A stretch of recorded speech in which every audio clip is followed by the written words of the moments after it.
नमस्कार विद्यार्थी मित्रों।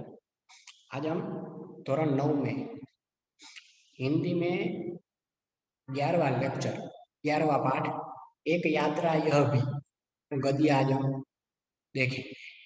तो ये जो एक यात्रा यह भी जो 11वां चैप्टर में गद्य बताया गया है, पहले उनके बारे में थोड़ा जान लेते हैं कि इस गद्य के अंदर क्या बताया गया है, किसका वर्णन है। और जो आज हम ये एक यात्रा हुई उसमें किस यात्रा की बात की गई वो हम थोड़ा देख लेते हैं। तो पहले सबसे पहले इनके लेखक का नाम जान लेते हैं।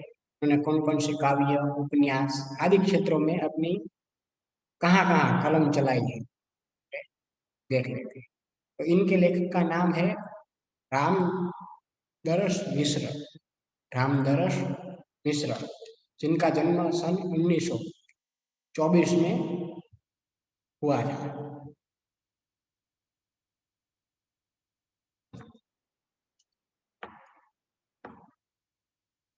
रामदरस मिश्र, जन्म सन 1924।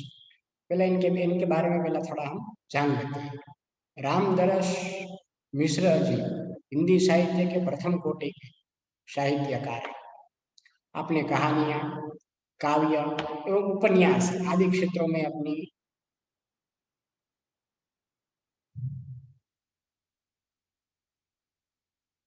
कलम चलाई है। आपके बहुचर्चित उपन्यास है जल टूटता हुआ और पानी के प्राचीर, ये इनके कहानियां, काव्य और उपन्यास आदि क्षेत्रों में उसने अपनी कलम चलाई है। लेकिन उनके बहुचर्चित उपन्यास की कोई बात करें तो उसमें जल टूटता हुआ और पानी के प्रचार, ये दो उनके उपन्यास हैं जो बहुत चर्चित उपन्यास थे। आगे देखते हैं। आपकी कविताओं में संग्रह है बेरंग, बेनाम चिट्ठियां, पक गई है धूप, जुलूस कहाँ जा रहा है, आम के पत्ते, आपके कहानी संग्रह है। ये इनके कविता के संग्रह है। इसमें पहला नाम है बेरंग, बेनाम चिटिया, पक गई है धूप, जुलूस कहाँ जा रहा है और आम के पत्ते, ये उनकी कहानी का ये संग्रह है। और आगे देखते हैं कि खाली घर, बसंत का एक दिन,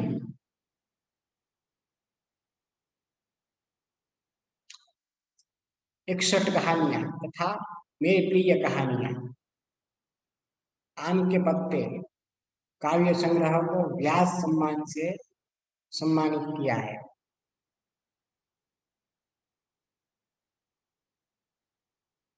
आपका हिंदी अकादमी के शिखर सम्मान एवं उत्तर प्रदेश हिंदी संस्थान के भारत भारती पुरस्कार से प्रतिष्ठित किया गया है। जो उनका काव्य संग्रह है, कहानी संग्रह, खाली घर, बसंत का एक दिन, 61 कहानियां तथा मेरी प्रिय कहानी, आम के पत्ते, ये उनका काव्य संग्रह है। ये जो उनका काव्य संग्रह था उसको उनको व्यास सम्मान से सम्मानित किया है। और उनको हिंदी अकादमी के शिखर एवं सम्मान एवं उत्तर प्रदेश के हिंदी संस्थान के भारत भारती पुरस्कार से भी उनको प्रतिष्ठित किया गया। ये उनका परिचय हमने ले लिया, इनका रामदरस मिश्र। अब हम जो यह यात्रा एक यात्रा यह भी है उसके अंदर क्या बताया गया है उनके बारे में थोड़ा हम जान लेते हैं।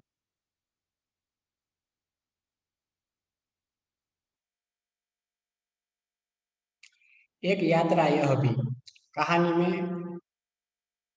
रिक्शा वाले से परिचित होने पर उसके जीवन की घटनाओं से नारी प्रति का दृष्टिकोण,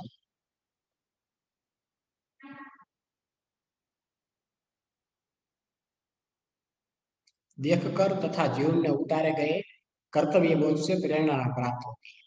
स्त्री सम्मान, स्त्री सुरक्षा, एवं आत्मीयपूर्ण संबंधों का खूबी से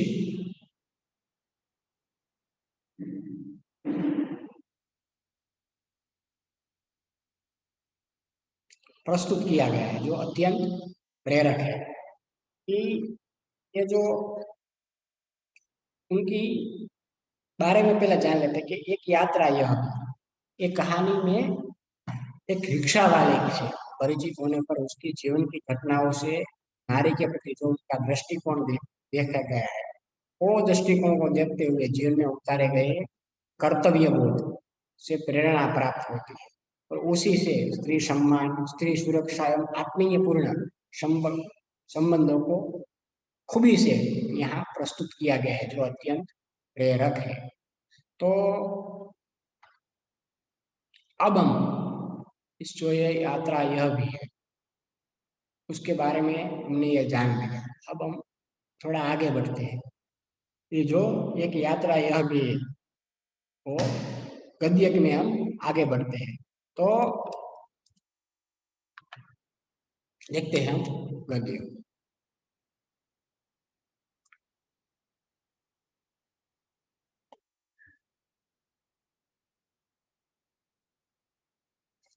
लेखक ने कहा है कि मैं बहुत यात्रा फिरूं, यात्रा पर निकलते समय डर बना होता है कि पता नहीं कैसे कैसे लोगों से पाला पड़ेगा।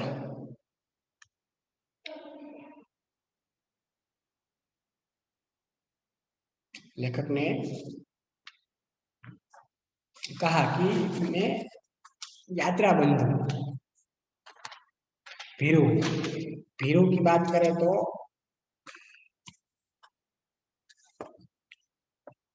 यात्रा करने से डरने वाला, जिनको भीरू कहते हैं। यात्रा भीरू यानी कि यात्रा करने से डरने वाला। वो कहते हैं कि वैसे तो मैं बहुत यात्रा करने से डरने वाला हूँ, लेकिन यात्रा समय निकलते समय ऐसा डर दिमाग में बना हुआ होता है कि पता नहीं कैसे कैसे लोगों से हमारा पाला पड़ेगा आगे। सबसे बड़ी असहजता तो अनुभव होती है। अंट शंट का किराया मांगने वाले ऑटो वालों से कि सबसे बड़ी असहजता क्या उनको होती है, क्या अनुभव होती है? अंट शंट यानी कि मनमानी, अथवा जो मर्जी आए ऐसा, निरंकुश जिनको हम कहते हैं, वो उनको उनसे हमें रहती हो। उसमें कौन कौन से नाम दिए है उन्होंने? ऑटो वाले से।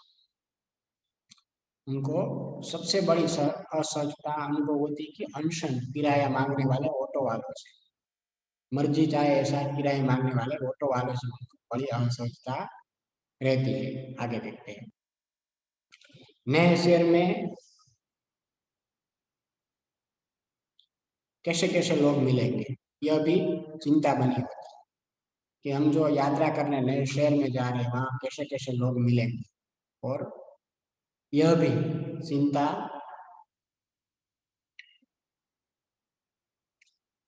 रहती है। आगे तो इस बार एक डॉक्टर से मिलने के लिए ग्वालियर जाना पड़ा। पत्नी साथ थी, इसलिए आश्वस्ति बनी हुई थी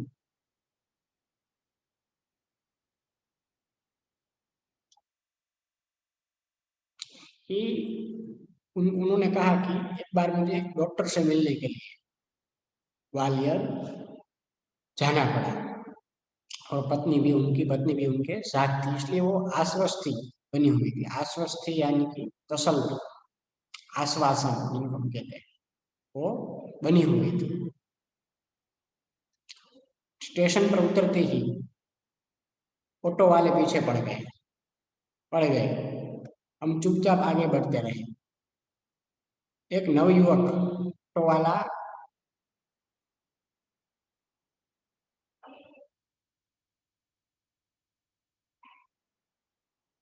साथ लग गया।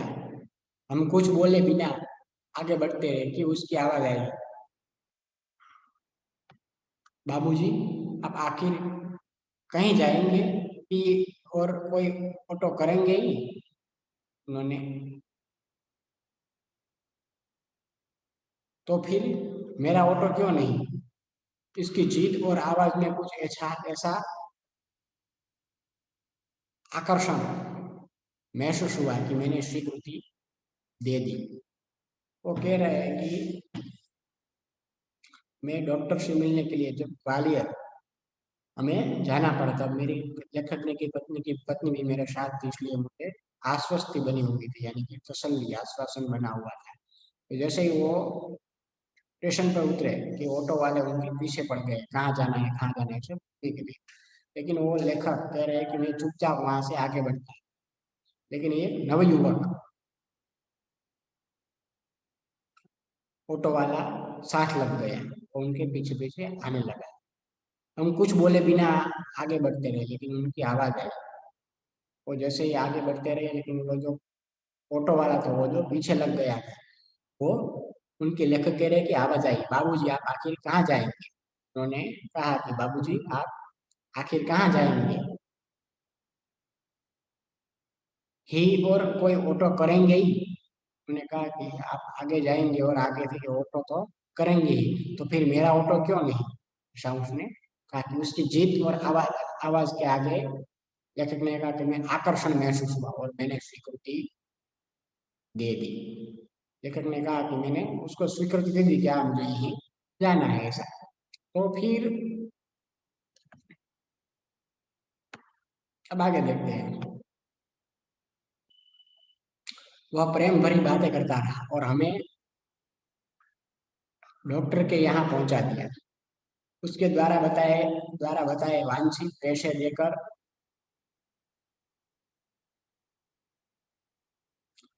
डॉक्टर के घर की कॉल बेल बजाई। ज्ञात हुआ कि डॉक्टर ने क्लिनिक की जगह बदल दी। वो जो ऑटो वाला था जिनको लेखक ने स्वीकृति दी थी, वो उनको लेकर प्रेम भरी बातें करते हुए डॉक्टर के वहां पहुंचा दिया, जहाँ डॉक्टर को मिलने के लिए ग्वालियर लेकर जाना था, वहां उनको उसने पहुंचा दिया। और इसके द्वारा वो जो ऑटो वाले के साथ जो वांछित पैसे जो उन्होंने जो बोला था वो उसने दे दिया, और डॉक्टर की घर में जाकर लेकर की कॉल यानी कि बेल बजाई। और लेकिन ज्ञात हुआ लेकर डॉक्टर ने जो अपना क्लिनिक है वो उसकी जगह उसने बदल दी है। यानी कि अब जो उनकी क्लिनिक की जगह थी वो बदल चुकी थी, इसलिए यहाँ का कुछ था नहीं। इसलिए उसने क्या किया, फिर आगे देखते हैं। ऑटो वाले ऑटो वाला बिना हमारे कहे हमारा इंतजार कर हमें नई जगह तक पहुंचा दिया। मैंने पूछा कितने पैसे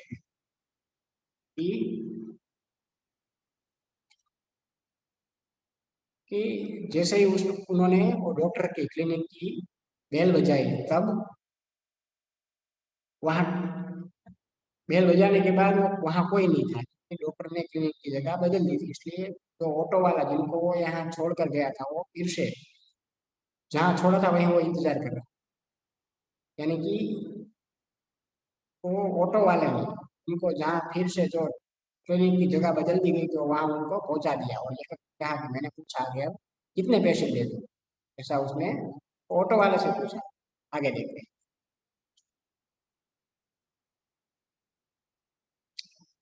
ऑटो वाले ने कहा बाबूजी जो अच्छा हो दे दीजिए। वैसे डॉक्टर के घर से यहाँ तक का किराया तो अतिरिक्त हो गया ना। यानी कि उसने कहा कि जब लेखक ने उसको पूछा कि आपका कितना किराया तो दे दूं, जहां तक कि वो दूसरे जगह क्लिनिक की बदल गई, इसलिए दूसरी बार उनको दूसरी जगह ऑटो में जाना पड़ा। उसने पूछा कि कितना पैसा दूं, तो ऑटो वाले ने क्या कहा, बाबूजी इच्छा है वो दे दीजिए। वैसे भी डॉक्टर के घर से यहाँ तक का किराया तो अतिरिक्त हो गया ना। उसने ऐसा कहा। आगे उसने पूछा, बाबूजी यहाँ से कहाँ जाएंगे? मैंने होटल का नाम और बता दिया। कहा, भाई तुम जाओ, यहाँ देर लग सकती है। वो ऑटो वाले ने कहा कि उसने पूछा कि बाबूजी आप यहाँ से कहाँ जाएंगे? तो लेखक ने बताया, तो जो होटल में वो रुकने वाले थे, उस होटल का नाम बताया और पता बताया। फिर से लेखक ने उनको कहा कि हमें यहाँ क्लिनिक में डॉक्टर के पास हमें बहुत देर लगेगी, यहाँ से जाओ। वह कुछ बोला नहीं। हम डॉक्टर के पास चले गए। घंटा भर बाद निकले तो देखा वो ऑटो नहीं खड़ा। फिर लेखक ने उसको कहकर निकाल वहां से भेज दिया कि तुम यहाँ से जाओ, यहाँ तो हमें बहुत देर लगेगी। फिर भी वो कुछ बोला नहीं। और लेखक ने कहा कि हम डॉक्टर के पास चले गए, क्लिनिक में आए थे। और एक घंटा भर वो वहां से बाहर निकले, देखा तो वो जो ऑटो वाला था वही खड़ा था।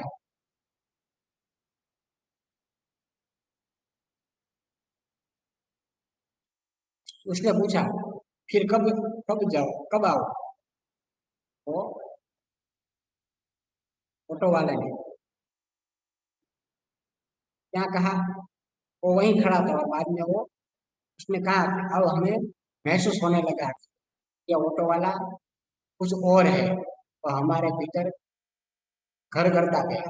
होटल पर छोड़कर उसने पूछा, फिर कब आओ? जैसे ही वो क्लिनिक के बाहर आए, कहा देखो, ऑटो वाला तो वहीं खड़ा था जहाँ उसको छोड़ा था। और बाद में लेखक ने कहा कि मुझे महसूस होने लगा, ये ऑटो वाला कुछ और है। तो वह हमारे भीतर घर करता गया। और होटल पर जैसे ही तो होटल का नाम बता बता हम छोड़कर उसने पूछा, अब फिर कब आओ?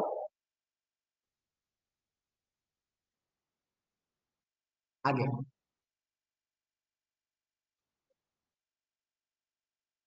यानी लेखक ने कहा, यानी आप शहर में घूमेंगे फिरेंगे ना? आपको जहाँ जाना हो मैं ले चलूंगा। वैसे यहाँ कब तक है? लेखक ने कहा, कल शताब्दी से लौटे। और तो ऑटो वाला उसने पूछा कि फिर कब आओगे?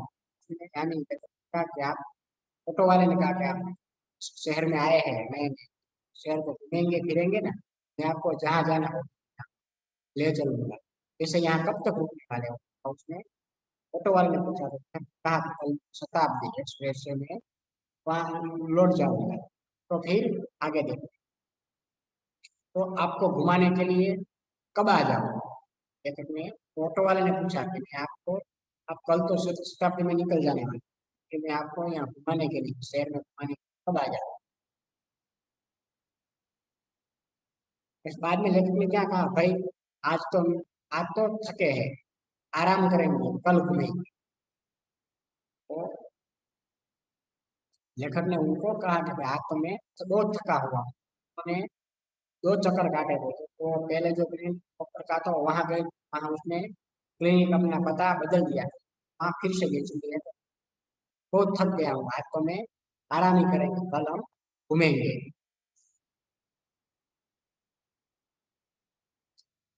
ठीक है बाबू, यह रहा मेरा मोबाइल, मुझे फोन करके बुला लीजिएगा।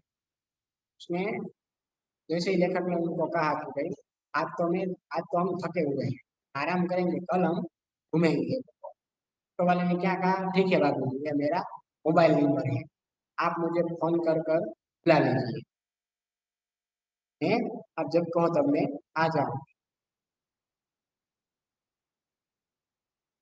बाद में लेखक ने कहा कि अरे मैं अपना नाम तो बताया ही नहीं।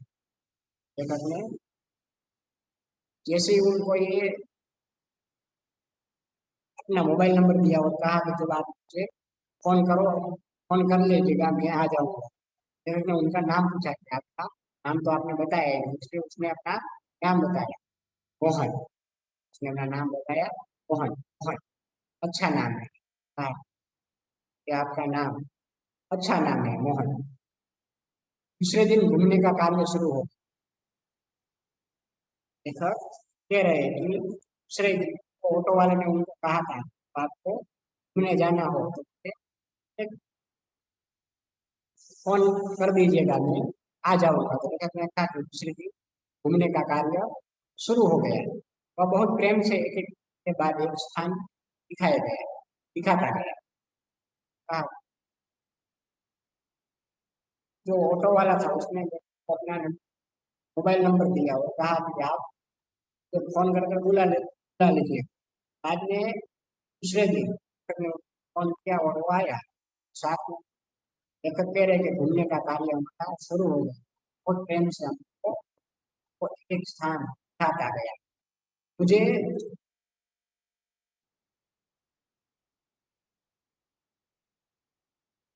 लेखक कह रहे हैं कि जैसे ही हम सभी जगह घूम रहे थे, हर एक स्थान यानी कि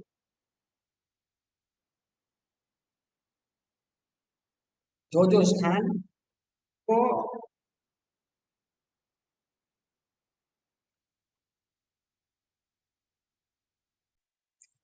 वो के लेखक कह रहे हैं कि मुझे बाबूजी और मेरी पत्नी को अम्मा के नाम से संबोधित करने लगा।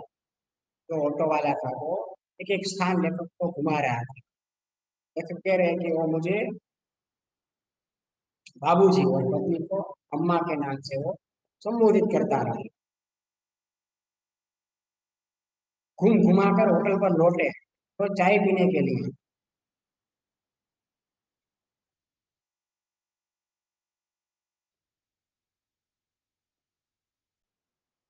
वो कह रहे हैं कि मुझे बाबूजी और मेरी पत्नी को अम्मा कहकर संबोधित करता रहा। और आकर होटल पे लौटे तो चाय पीने के लिए उसे भी कमरे में बुला लिया। लेकिन कह रहे हैं कि हम पूरा घूम लिया तो हम होटल में लौटे तो बाद में चाय पीने उसे को भी हम कमरे में बुला लिया। वो बहुत संकोच के साथ आया। चाय पीने पान के साथ हमारी पारिवारिक वार्ता शुरू हो गई। पत्नी ने पूछा, बेटे तुम ग्वालियर के हो? तो जब वो घूम घूम कर वापस आए तो उन लोगों को चाय पीने के लिए जो होटल में ठहरे हुए वहां आ गए और वो होटल में चाय पीने के लिए लड़के को वो ऑटो में घुमा रहा था, साथ में ले आया। बाद में वो बहुत संकोच के साथ वो वहां आया और लेखक ने कहा कि चाय पान के साथ हमने वार्तालाप शुरू, वार्ता पारिवारिक वार्ता शुरू। उसमें लेखक की पत्नी थी, उन्होंने पूछा कि बेटे ग्वालियर के हो? ऐसा उन्होंने या ऑटो वालों को पूछा। तो आगे क्या? नहीं अम्मा, मैं मूलतः आगरा का हूँ, यहाँ आना पड़ गया। उन्होंने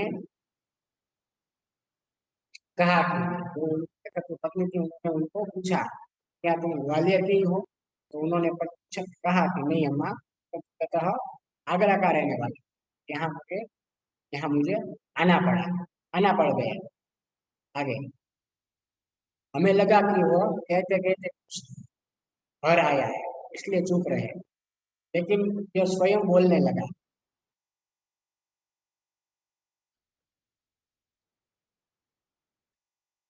आगरा में अपना घर है, माँ बाप तो बचपन में ही गुजर गए, बड़े भाई ने मेरी परवरिश की, भाई वकील है, मैं भी बीए पास हूँ, कोई नौकरी खोज रहा था कि ऐसा कहकर वो चुप्पी सी हो गया। कि वो अपना परिचय देने लगा। लेखक को ऐसा लगा कि वो जो मूलतः में आगरा से आया वैसा कहते कहते सब का कुछ भर आया, आंख उनकी भर आई। सब लेखक को ऐसा लगा तो वो चुप हो गए, लेकिन वो स्वयं अपना परिचय बोलने लगा, आगरा में मेरा घर है, तो मैं अपने मेरे माता और पिता वो बचपन से ही गुजर गए हैं। बड़े भाई ने मुझे बड़े भाई ने मेरी परवरिश की, परवरिश यानी पालन पोषण किया है। और मेरा भाई जो है वकील है, मैं भी उन्होंने कहा कि मैं ये पास नौकरी खोज रहा था कि ऐसा कहकर वो चुप हो गया। एक चुप्पी सी छा गई। हमें हमें लगा कि उसके साथ कोई अवांछित घटना घटी, उसे छेड़ा नहीं। तो उसने फिर कहना शुरू किया, मैं नौकरी की तलाश में इधर उधर भटकता रहा। एक दिन भटक कर लौट रहा था कि रास्ते में एक परिचित लड़की मिल गई। उदाहवास थी सी हिंदियाती हुई बोली, मोहन मुझे बचा लो। कि ऐसा जब उसने कहा कि मैं बीए पास हूं, मैं वैसा कर एकदम सा चुप्पी से छा गई होटल में। और लेखक कह रहे हैं कि मुझे ऐसा लगा कि इसके साथ कोई अवांछित घटना घटी हुई। अवांछित यानी कि न चाहिए हुई। तो लेकिन लेखक कह रहे हैं कि मैंने हमें को छेड़ा नहीं, किंतु उसने फिर से कहना शुरू किया, मैं नौकरी के तलाश में इधर उधर भटकता रहा था। एक दिन भटक कर लौट रहा था कि रास्ते में एक परिचित लड़की मिल गई। तो उदहवास, उदहवास यानी विकल्प, उदहवास यानी कि विकल्प। वो विकल्प सी हिंदी आती हुई बोली, हिंदी आती यानी करुण स्वर में प्रार्थना करना। हिंदी आती हुई कहते हो इंडियासी, इंडियासी की हुई आवाज में वो बोली, मोहन मुझे बचा लो। लेकिन वो जो ऑटो वाला था वो अपना परिचय देते हुए कह लगा कि कह रहे कि मुझे बचा लो। तो आगे देखते हैं।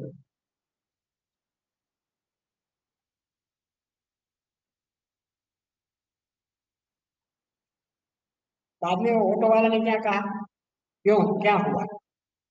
मेरे बाप एक अधेड़ के साथ मुझे बेच रहे हैं, मैं कुएं में गिरकर जान दे दूंगी। शर्ट अधेड़ के साथ में नहीं जाओ। यानी कि जो वो लड़की वो कोई ऑटो वाला था जिनका नाम मोहन था, वो बोल रही थी कि मुझे बचा लो। मोहन ने क्या कहा, क्या हुआ? लड़के ने क्या कहा कि मेरे माँ बाप एक भेड़ के साथ, भेड़ की यानी अधिक उम्र का प्रौढ़ जिनको हम कहते हैं, साथ में बेच रहे हैं, मैं कुएं में गिरकर जान दे दूंगी। कुशल, कुशल यानी अप्रिय।